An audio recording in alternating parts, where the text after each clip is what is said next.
Hey folks, how you doing? Amanda C. Watts here.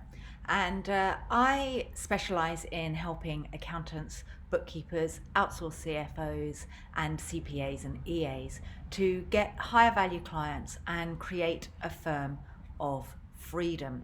And today I wanted to jump in and share a little bit about why I do what I do.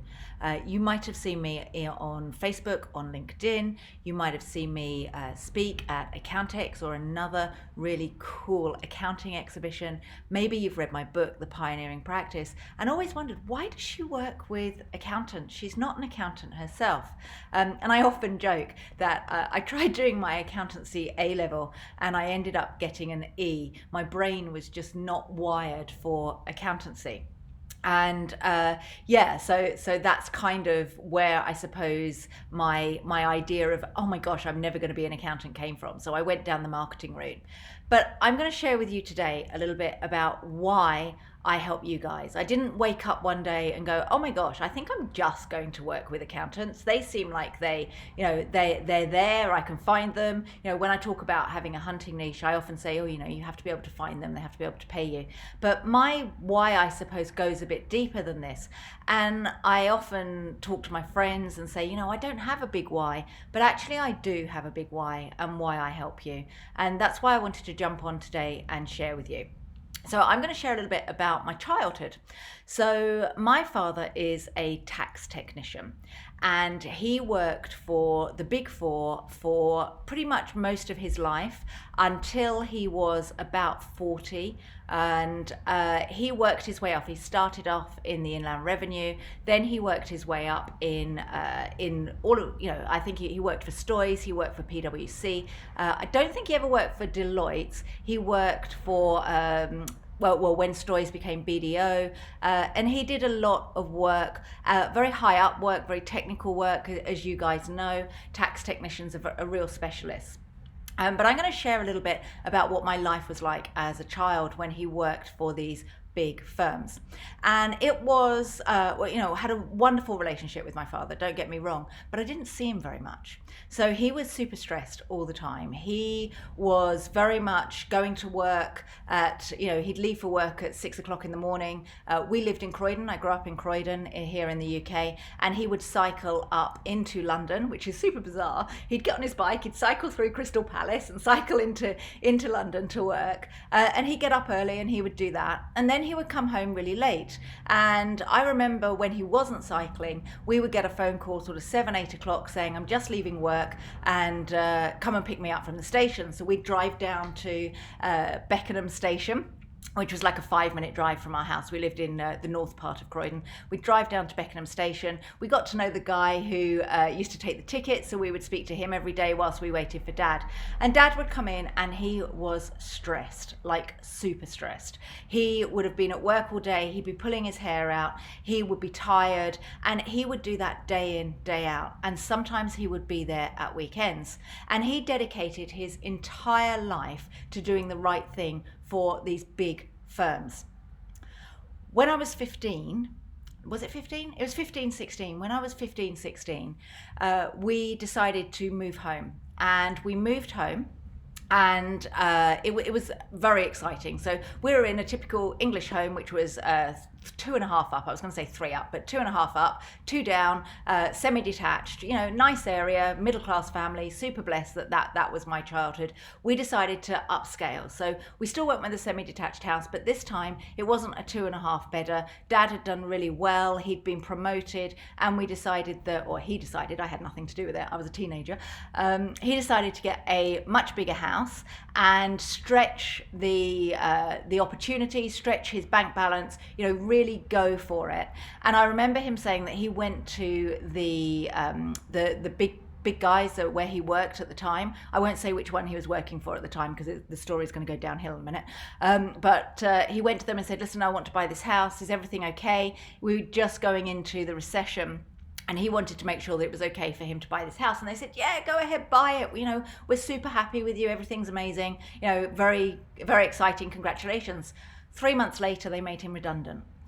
And this was like a huge kick in the teeth. And as I'm sure you can imagine, doing really well, expert at what he does, dedicated his life, CPD every single year. Our holidays were really hard because he'd be wound up as we would go on holiday for 4 days. He'd have a couple of days with us relaxed, and then he'd get wound up again. And, before he had to go back to work. Christmas was pretty awful. I don't know if you're going through this, if you're running a practice that's really hard work, but Boxing Day, he was ready to gear back because he had all the tax to do. And it was really stressful for him. But he got made redundant. Like, we bought a house. I didn't. He bought a house. I was a teenager. Actually, I must have been 17 because I was due to go to university. And I don't know if you know, here in the UK, 20 years ago, when I was 17, 20 years ago, no, not 20, 30 years ago. Oh my gosh, that's scary. When I was 17, if you wanted to go to university, you couldn't get a grant if your parents earned good money. And they would work out the grant on the year before you, the earnings the year before. So I was applying to university and Dad got made redundant. And it worked out that I couldn't go to university because Mum and Dad couldn't afford to pay for me because Dad had just been made redundant. And on top of that, we couldn't get a grant because last year Dad was earning really good money working for one of the big four. So my life was really affected because he got made redundant. Actually, I probably wouldn't have done very well at university anyway, and everything happens for a reason. But I just want to talk a little bit about what happened subsequently from that. So subsequently from that, Dad decided to buy a franchise called the Tax Team, and this franchise, he spent all of his redundancy money on it. So he got redundancy money, and he decided to invest it in a franchise because they promised him that they would support him with marketing, help him get clients. He would be able to get a shop front. They would help him print leaflets. They would help him build his practice. And he was like, right, okay, I've never run a business before. I'm a really good technician, exactly what he was, tax technician. He is still a tax technician, really good technician. I'm going to invest in this franchise. So he invested in this franchise, and they did not support him whatsoever. He knew nothing about marketing. He knew nothing about all of the things that it was needed to run a practice. So 2 years later, he gave up with the tax team and decided to just go self-employed. And for the next 20 odd years, he ran a very small self-employed business where he would help with personal tax, he would help with business tax. He ended up being a consultant for other businesses because he was so good at what he did. And some of the people that he knew at the Big Four they left, set up their own business. They were a little bit more successful than Dad, but it was a bit of a roller coaster. He didn't do very well. He went down into a bit of sadness, all that kind of thing, because he had dedicated so much of his life. But when he was running his own business, what he did, and I remember I was about 18, 19 at the time, and he said to me, oh, I'm just going upstairs to do a tax return. And I was like, how much do you get paid for that? Because he was only gone for like 10 minutes. He says, about £140 for the tax return. And I was like, oh my gosh, that's so much money. £140 for 10 minutes work. And he's like, yeah, it's okay.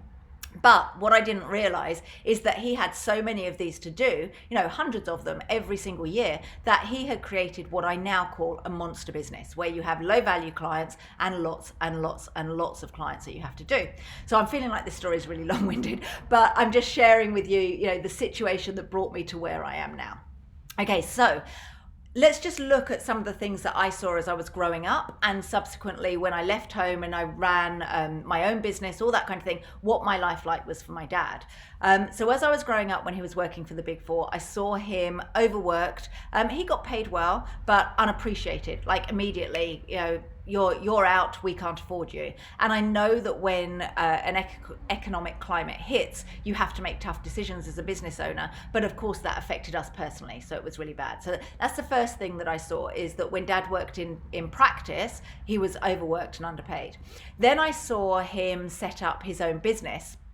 And he set up his own business by buying a franchise. So he invested all his money into the franchise, okay, and put all of his trust on the franchise helping him build a business. Mistake number 2, Okay, so he went, right, I don't know how to run a business. I can't go and get another job because of course the recession had hit. So he decided he was going to invest his redundancy money in. Okay, so mistake number 2 is buying a franchise thinking that that will help you get clients, because it doesn't. And after 2 years, he'd invested in a shop front, all of these things, all of his money was gone.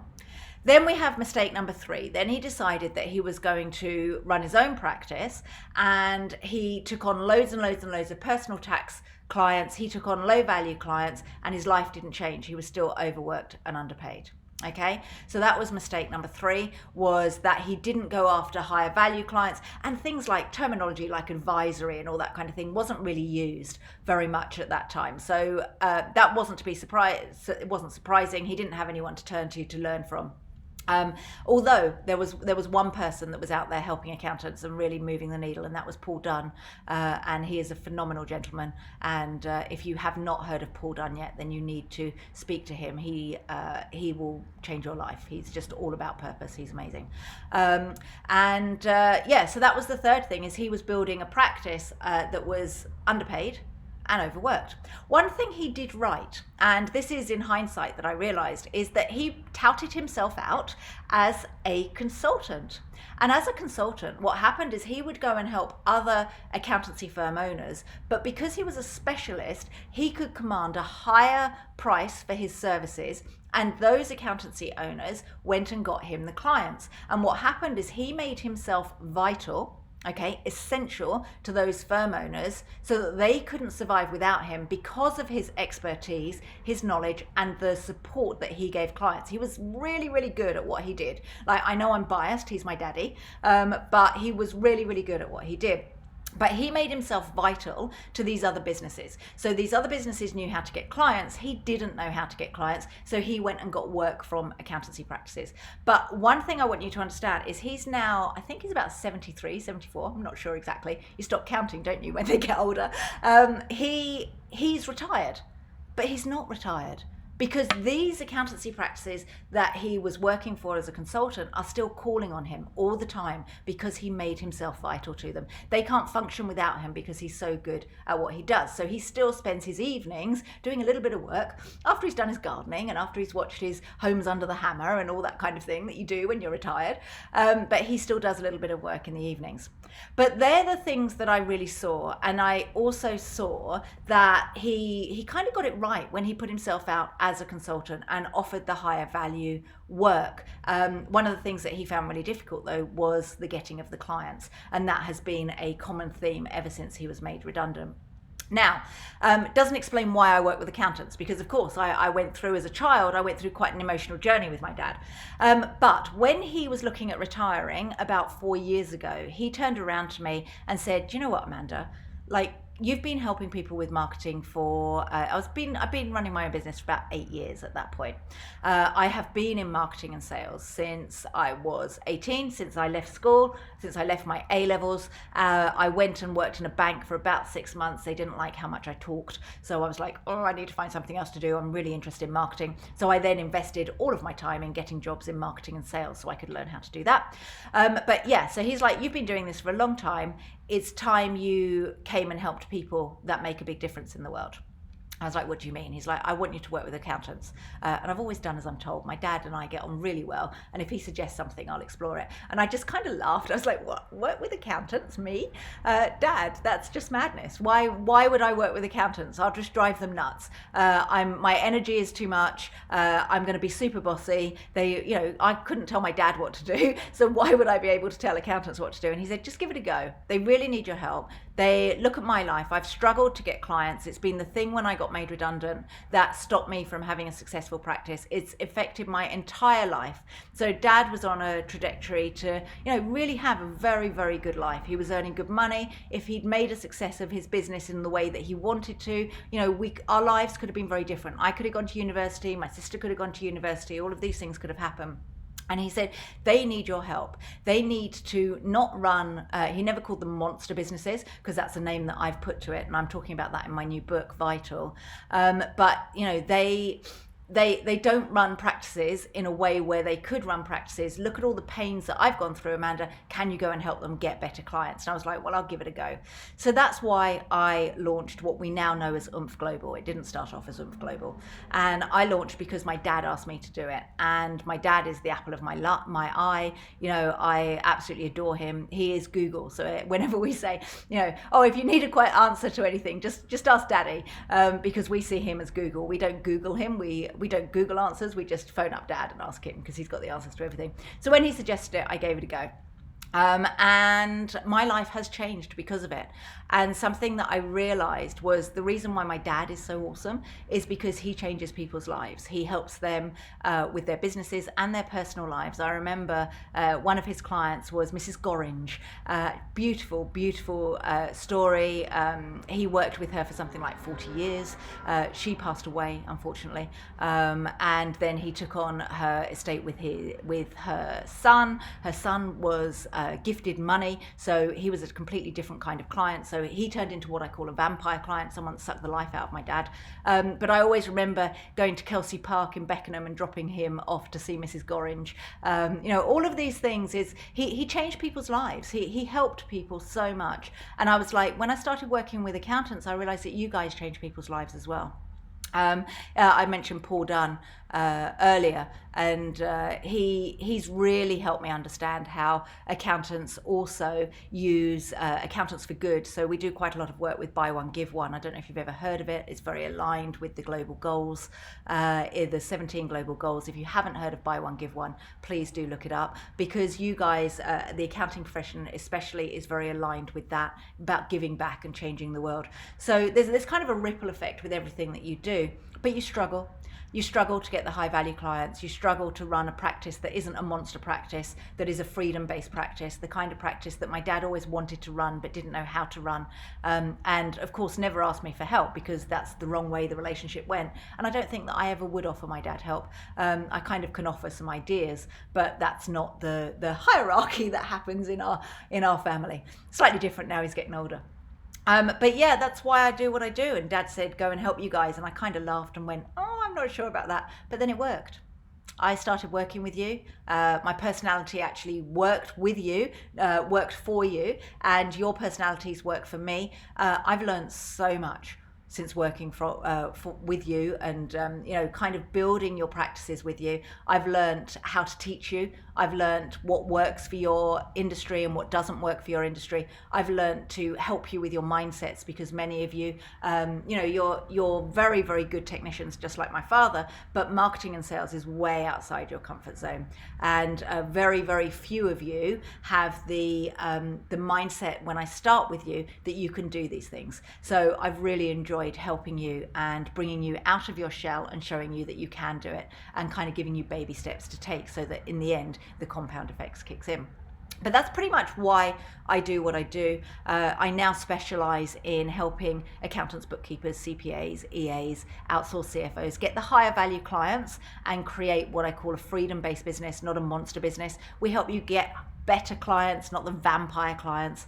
And I love what I do, but it all started with my experience as the daughter of someone who ran their own firm. Really hard. Really, really hard. But not only that, the daughter of someone who got made redundant and spiraled down because the industry wasn't very supportive. And of course, my dad didn't know how to get those clients. So having lived the profession my entire life and having had it affect me my entire life, I'm super chuffed to be helping you guys. So I thought that would be useful to share that with you. I didn't just wake up one day and go, oh, I think I'm going to help accountants. There's a huge story behind why I get out of bed every single day. My why has shifted now that I'm slightly established in the profession. That kind of comes as a natural, and I will never be leaving you. I promise, hand on heart, you are my life. But my why has shifted slightly now, and it's a little bit more about being there for my daughter Annabelle, who's going through her GCSEs. So my business is being created around giving me some freedom now. Now that I've got my established business, it's now about how I can get get freedom. And I suppose for you guys, your why can change. So why do you do what you do? You know, why did you set up your practice? Why are you here today? And what will your why be in 20 years' time once you either decide to make the leap and start your own practice, or decide to change the way that you run your practice? Because can you keep on doing what you've always done? Are you creating a monster business or a freedom business? So yeah, hope that was useful for you. I have now helped over, I think it must be thousands of accountants, like definitely thousands and thousands through my webinars and through my free training. With my paid clients, it's definitely over 500 accountants that I have helped. Alistair Barlow, I don't know if you've ever heard of Alistair Barlow, he runs a company called Flinder.